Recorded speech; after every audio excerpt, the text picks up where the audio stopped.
104 auto-écoles suspendues pour 3 mois. L'Union nationale des auto-écoles de Côte d'Ivoire a décidé de mettre de l'ordre dans le secteur. L'Union invite l'ensemble des auto-écoles à se mettre en règle vis-à-vis de la loi. Dans ce 13h également, focus sur la commune de Koumassi.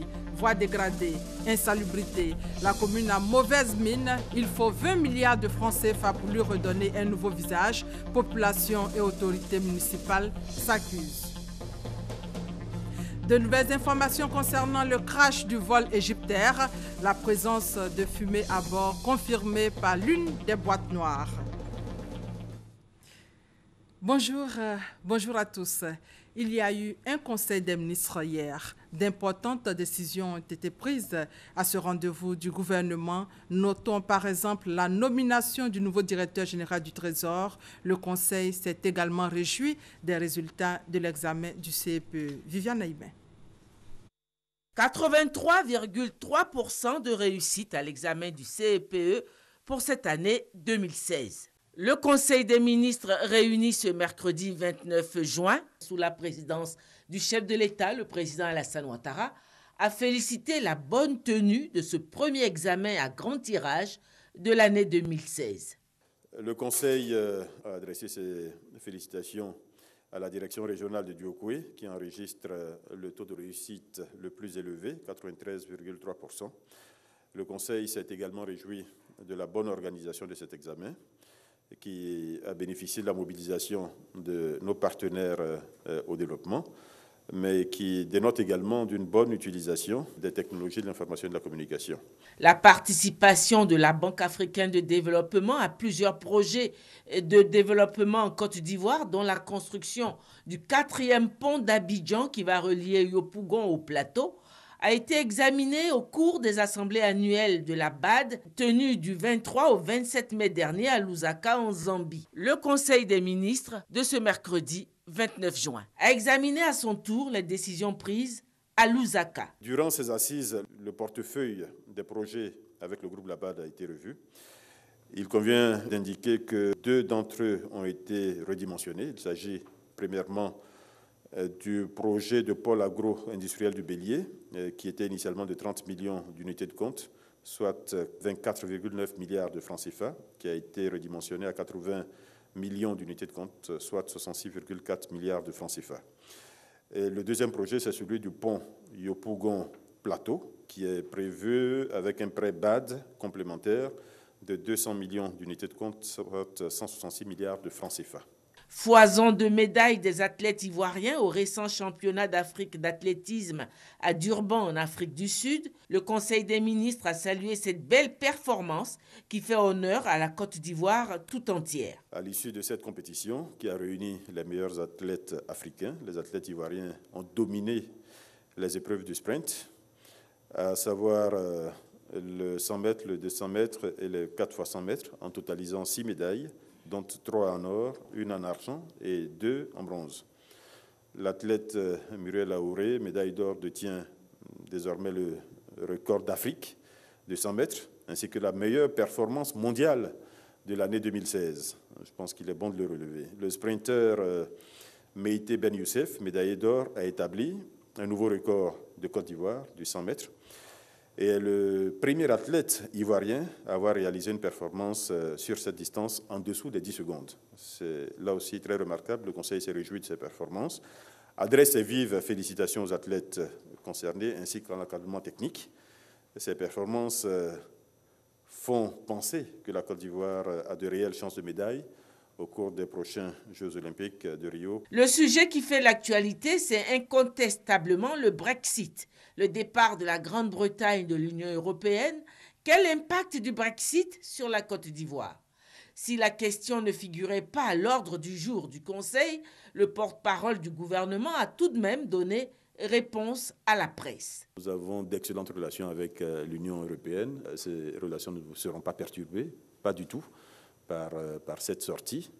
Et évidemment, les relations entre la Côte d'Ivoire et la Grande-Bretagne vont être redéfinies de façon bilatérale, puisque jusqu'à présent, cela se faisait dans le cadre multilatéral de l'Union européenne. Bon, donc je ne peux pas en dire plus, puisque ce processus est à son début seulement.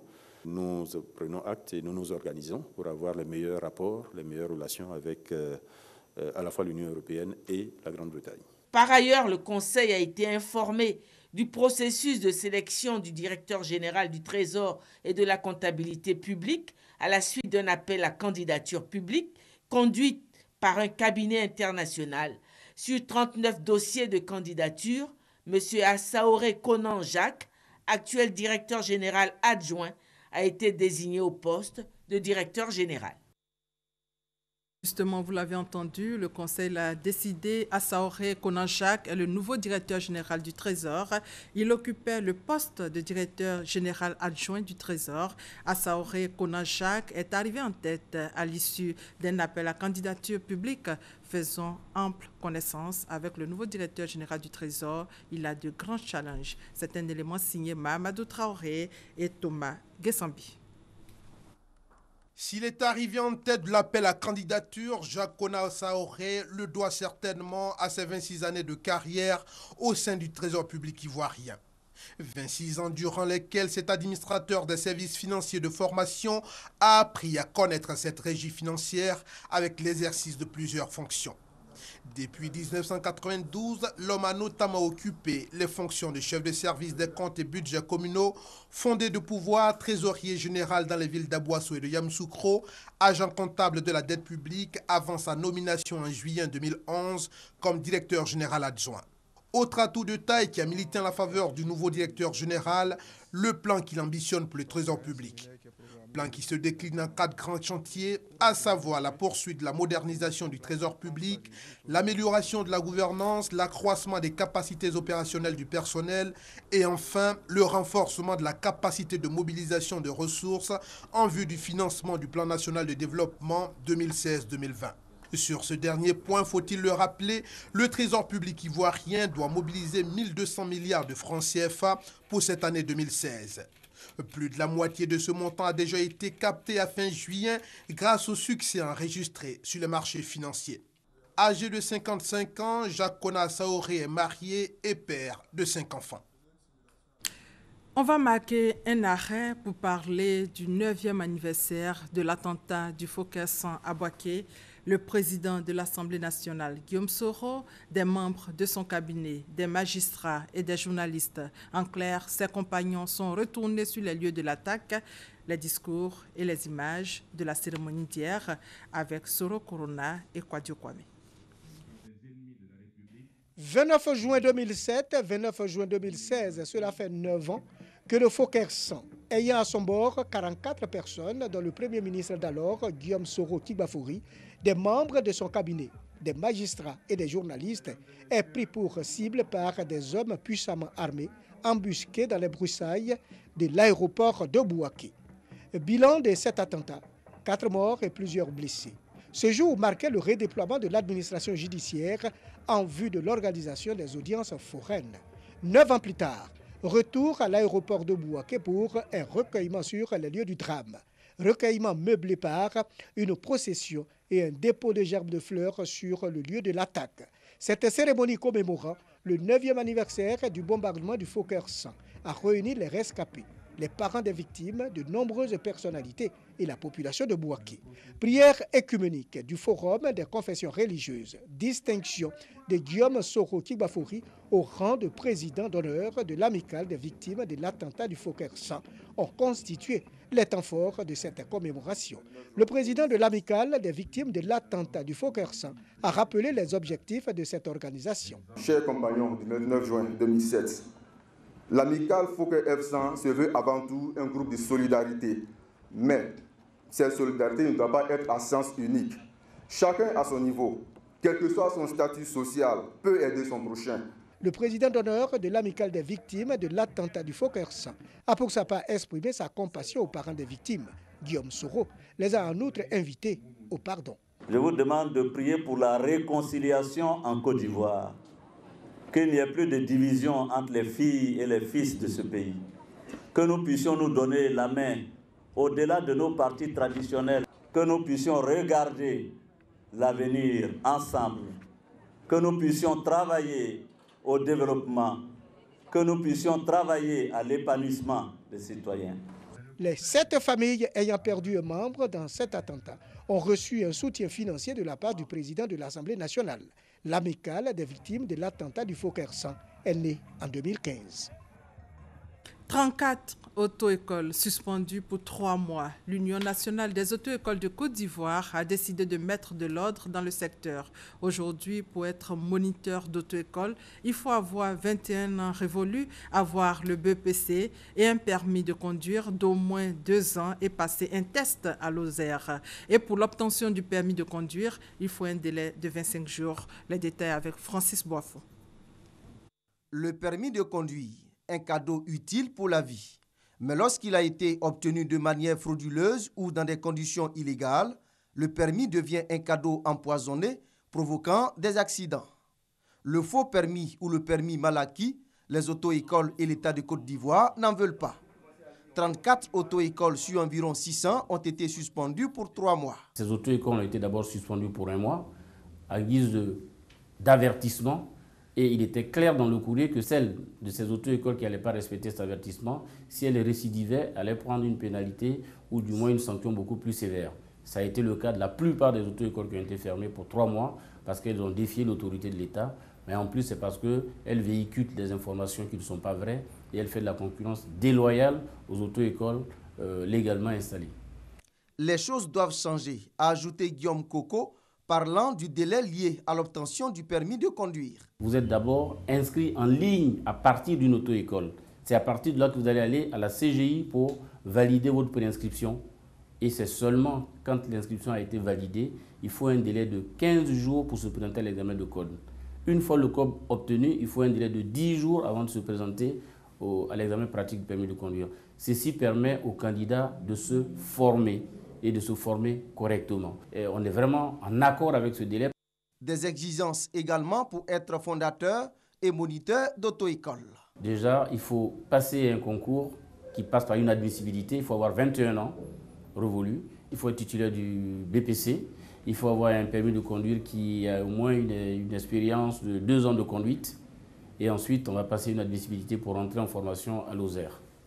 Et après cette formation qui va durer 4 mois et 2 mois de stage, on fait un examen final et là, on devient moniteur d'auto-école si on est admis. 4 ans d'exercice de moniteur d'auto-école. Ensuite, après, on peut formuler une demande pour avoir son agrément et on devient fondateur d'auto-école. Autant d'actions qui, selon le président de l'Association nationale des auto-écoles, permettront la professionnalisation du secteur et de réduire les accidents de la circulation. Un colloque pour réfléchir sur la loi de 1964. Des juristes des universités publiques et privées d'Abidjan réfléchissent sur le thème « 50 années d'application des lois civiles de 1964, bilan et perspectives ». En fait, depuis l'indépendance de la Côte d'Ivoire en 1960, un code civil formalisé en 1964 a été rédigé pour réglementer la vie sociale, nous dit Franck Wadio. Depuis 1960, date de l'indépendance de la Côte d'Ivoire, le code civil régissant les hommes et les biens a évolué. Formalisé en 1964 et inspiré des lois civiles françaises, cet ensemble de lois sur le patronyme, la succession, le foncier, la laïcité, entre autres, préoccupe 50 ans après. La loi 98, par exemple, moi, je suis propriétaire terrien. On vient, on me dit, pendant 10 ans, si je n'ai pas mis la terre en valeur, ça devient une terre 100 mètres. Mais c'est celui qui peut lire et écrire qui sait ça. Mais le pauvre villageois qui est là-bas, pendant 10 ans, il garde ça pour ses petits-fils et tout ça.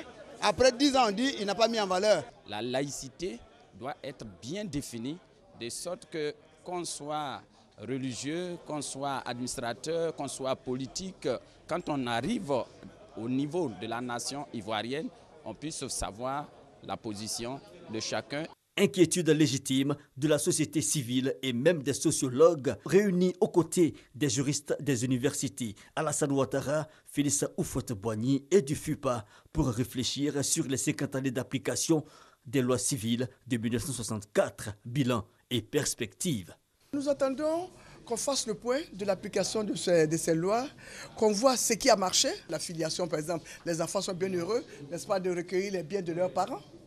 Et ce qui n'a pas marché, et surtout agencer toutes ces lois dans un code. Parce que là, il y a la loi relative au nom, la loi relative à l'état civil, la loi relative au mariage, etc. C'est difficile pour les chercheurs. Bilan à plusieurs niveaux et perspectives ouvertes, d'où la diversité des intelligences sollicitées, le droit patrimonial, l'état civil, la nationalité et des thèmes plus techniques tels le langage du droit. Ceux qui appliquent le droit, ceux qui disent le droit, doivent faire un effort de simplification du langage juridique. 2 jours pour décortiquer les lois civiles de 1964. Les femmes juristes du Sénégal apprécient l'initiative et la perspective d'un code africain des personnes et de la famille. À 13h16, allons voir la commune de Koumassi. Quelques repères. Koumassi est située dans la zone sud d'Abidjan. La commune s'étend sur une superficie de près de 900 hectares. La commune présente un visage pas du tout reluisant. Voies impraticables, insalubrité, population et autorités municipales s'accusent. Il faut 20 milliards de francs CFA pour sauver Koumassi. La mairie appelle à l'aide dans ce reportage d'Éric Goré. Voies dégradées ou coupées en deux par les eaux usées, circulation difficile pour les automobilistes, rues inondées. La commune de Koumassi présente un triste visage. Les populations se disent abandonnées par les autorités municipales. Il suffit qu'il pleuve, ne serait-ce que 5 minutes, il n'y a plus de route à Koumassi. Et quand nous sommes organisés plusieurs fois pour pouvoir tirer l'attention de nos autorités, notamment la mairie, le maire, malheureusement, on n'a pas reçu gain de cause. Nous sommes allés à plusieurs fois à la mairie, le voir pour qu'on puisse trouver une solution, mais jamais les gens ne sont venus. Les populations accusent et pourtant, elles ne sont pas exemptes de reproches.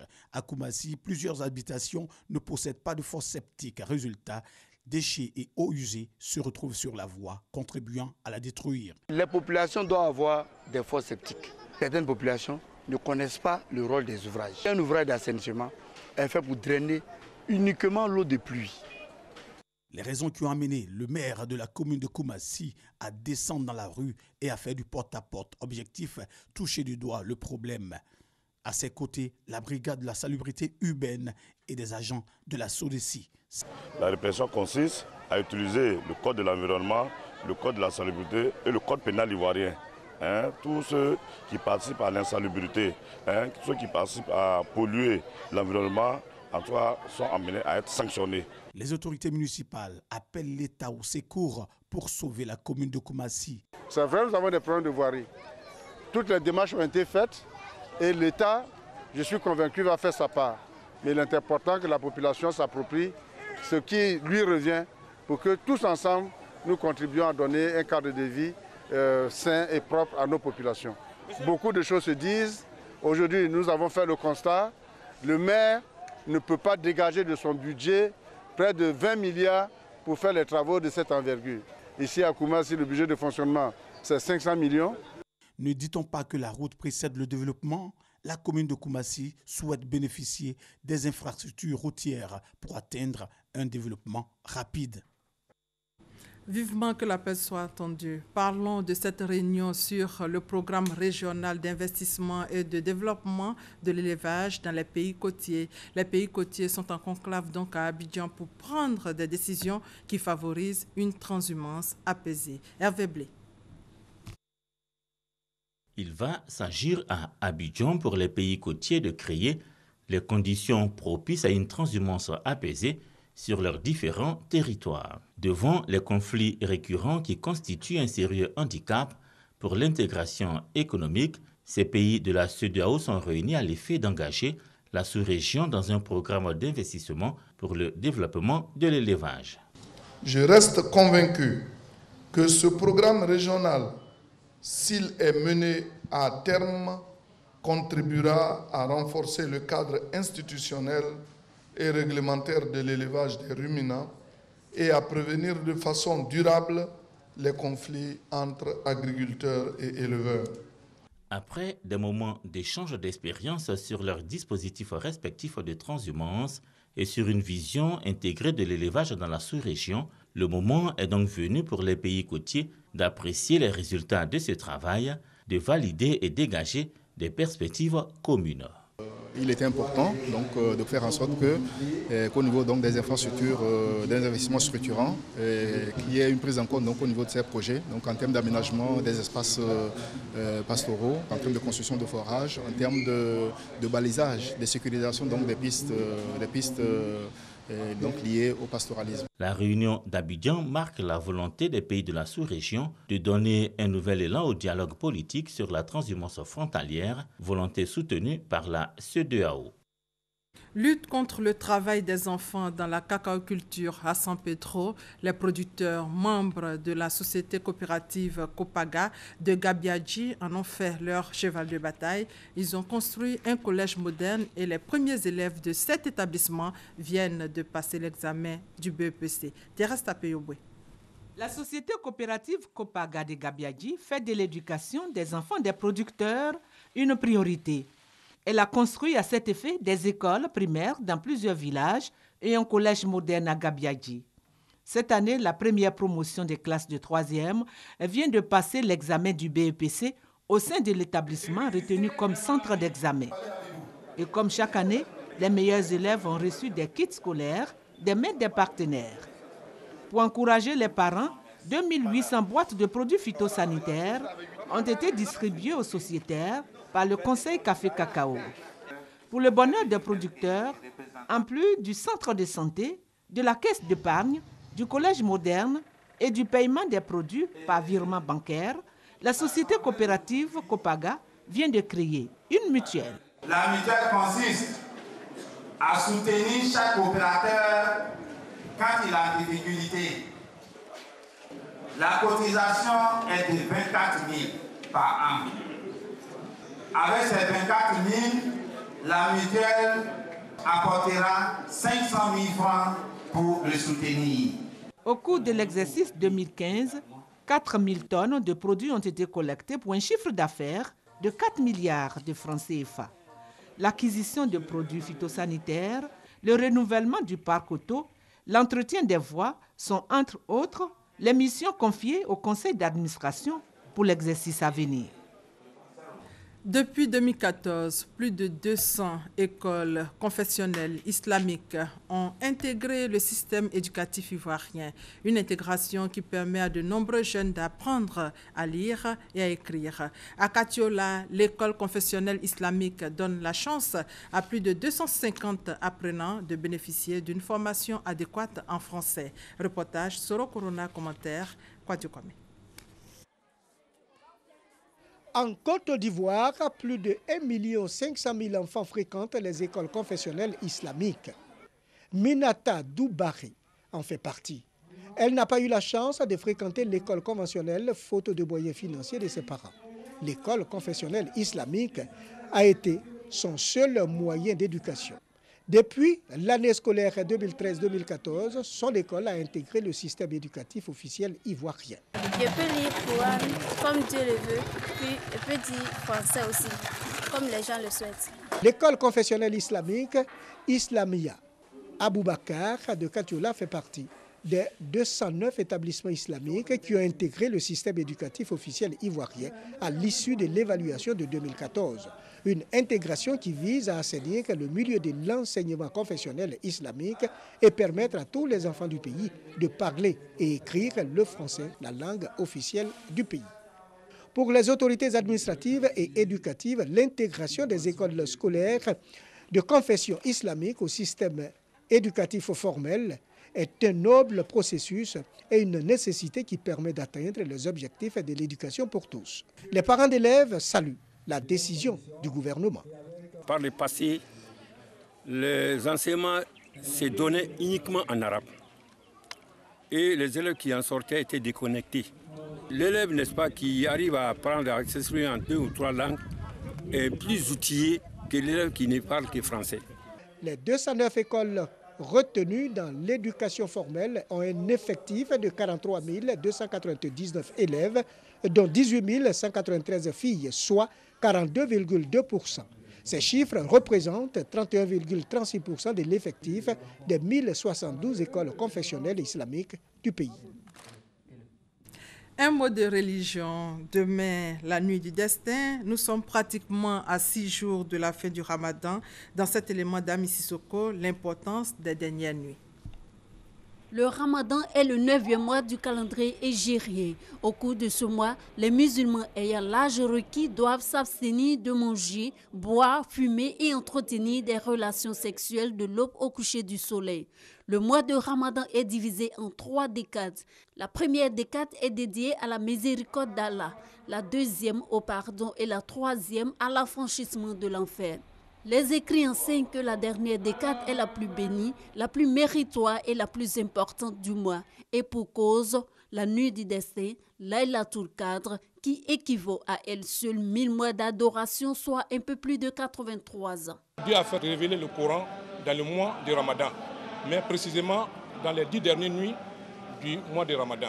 C'est le mois que le musulman doit faire l'effort pour chercher la nuit du destin. Parce que Dieu a dit dans le Coran que la nuit du destin est meilleure que 1000 mois d'adoration. Bénéficier des mérites de ces 1000 mois d'adoration n'est pas chose aisée.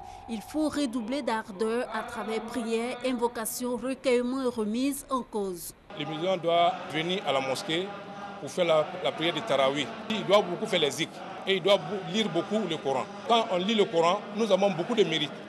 Parce que les autres mois, les mérites commencent par 10. Mais dans le mois de Ramadan, les mérites commencent par 70.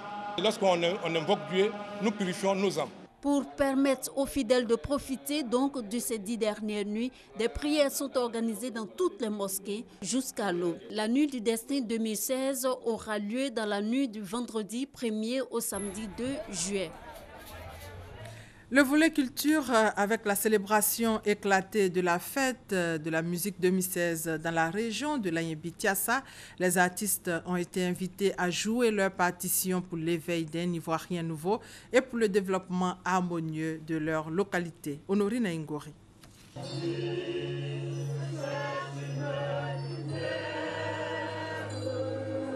Tiassalé, plaque tournante de la musique à l'occasion de la célébration éclatée de la fête de la musique 2016.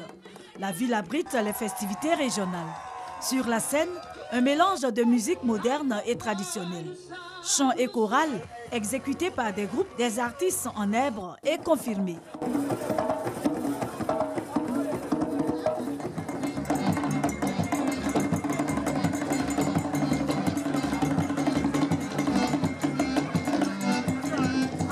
Les autorités politiques et administratives de la région de l'Anyébi-Tiassa ont aussi pris part à la fête.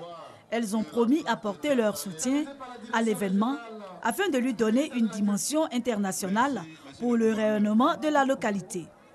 Elles ont invité les artistes à jouer leur partition à l'éveil de conscience pour l'avènement d'un Ivoirien nouveau. Après le succès de Tiassalé, la prochaine édition de la fête de la musique dans la région de l'Anyébi-Tiassa aura lieu à Sikinsi. Le Cameroun, à nouveau cible de terrorisme. 11 morts et plusieurs blessés dans un attentat suicide dans la nuit dernière. C'est un kamikaze qui s'est fait exploser sur place. Au Burundi, l'ONU dénonce les exécutions illégales, les cas de torture et les violences ethniques.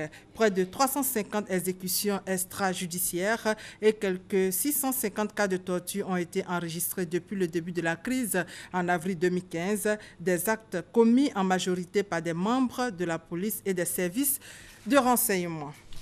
De nouvelles informations concernant le crash du vol égyptaire. La présence de fumée à bord confirmée par l'une des boîtes noires. Regardez. L'une des boîtes noires de l'Airbus Egypte Air crache le morceau.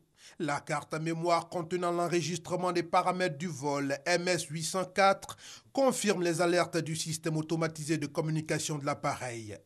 De la fumée dans les toilettes et à l'avant de la cabine avait été déclenchée avant le crash. Des signes de détérioration dus à de hautes températures selon les enquêteurs. Ces données confortent l'hypothèse d'une défaillance technique pour expliquer le crash, au lieu de celle d'un attentat initialement évoqué par les autorités égyptiennes. Les enquêteurs français du bureau Enquête et Analyse ont débuté mardi les travaux pour rendre lisible la mémoire de la seconde boîte noire contenant les conversations du vol. Reliant Paris au Caire, Airbus Egypte Air s'est abîmé le 19 mai entre la Crète et la côte nord de l'Égypte après avoir soudainement disparu des écrans radars avec 66 personnes à bord, dont 40 Égyptiens, 15 Français et 10 membres d'équipage. Voilà, ainsi s'achève ce 13h supervisé par Victorine Yaoyobwe. Merci de votre fidélité.